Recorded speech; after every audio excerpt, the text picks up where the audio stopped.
Selon l'article 1108, alinéa 1er du Code civil, le contrat est commutatif lorsque chacune des parties s'engage à procurer à l'autre un avantage qui est regardé comme l'équivalent de celui qu'elle reçoit.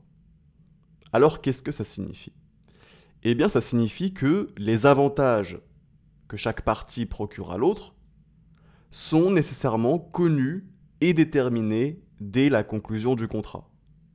Et donc ainsi, un contrat commutatif, c'est un contrat dans lequel les parties ont définitivement fixé, au moment de la conclusion du contrat, les prestations qui sont mises à la charge de l'une et de l'autre. Chacune des deux parties connaît, au moment de s'engager, la prestation qu'elle devra fournir et la contrepartie qu'elle recevra en échange. Il n'y a pas d'incertitude concernant la prestation de telle ou telle partie. La prestation de chacune des deux parties est déjà déterminée avec précision. Et donc nécessairement, les prestations réciproques des parties sont considérées comme équilibrées par les parties, sinon elles ne contracteraient pas.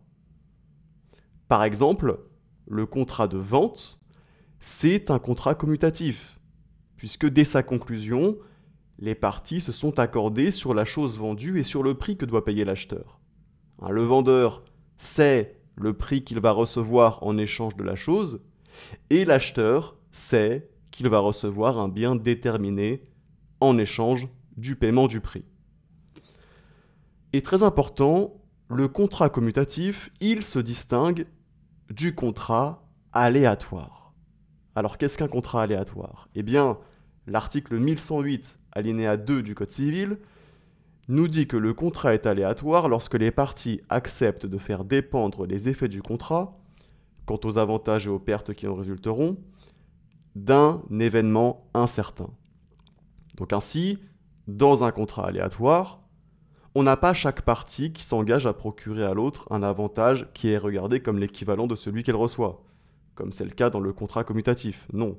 Dans un contrat aléatoire, pour une des deux parties, la contrepartie qu'elle recevra n'est pas fixée dès la conclusion du contrat, mais va dépendre d'un événement incertain. Et donc, nécessairement, la prestation mise à la charge de l'autre partie n'est également pas fixée dès la conclusion du contrat, mais va dépendre de cet événement incertain. Et donc, cette partie accepte de couvrir un risque, alors que dans le contrat commutatif, puisque les prestations sont définitivement fixées, il n'y a pas d'idée de risque. Prenons un exemple. Un bon exemple de contrat aléatoire, c'est le contrat d'assurance. Si par exemple vous partez en vacances en Thaïlande, eh bien avant de partir, si vous êtes consciencieux, vous allez souscrire un contrat d'assurance santé qui va vous couvrir si jamais il vous arrive un problème de santé pendant votre voyage. Donc vous allez payer à la compagnie d'assurance une certaine somme d'argent et en échange, la compagnie d'assurance va s'engager à payer vos frais de santé, à payer vos frais d'hospitalisation si jamais vous tombez malade ou si jamais vous avez un accident.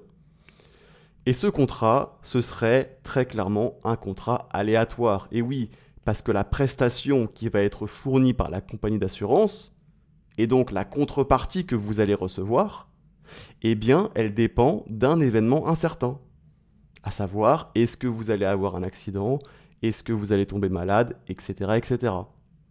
S'il ne vous arrive rien, eh bien la compagnie d'assurance n'aura rien à payer. Mais s'il vous arrive quelque chose, eh bien la compagnie d'assurance devra payer vos frais de santé, payer vos frais d'hospitalisation, etc., etc. Donc retenez bien que le contrat aléatoire, c'est celui dans lequel la prestation qui est due par l'une des parties va dépendre d'un événement incertain, alors que le contrat commutatif, il se caractérise par son caractère prévisible et équilibré.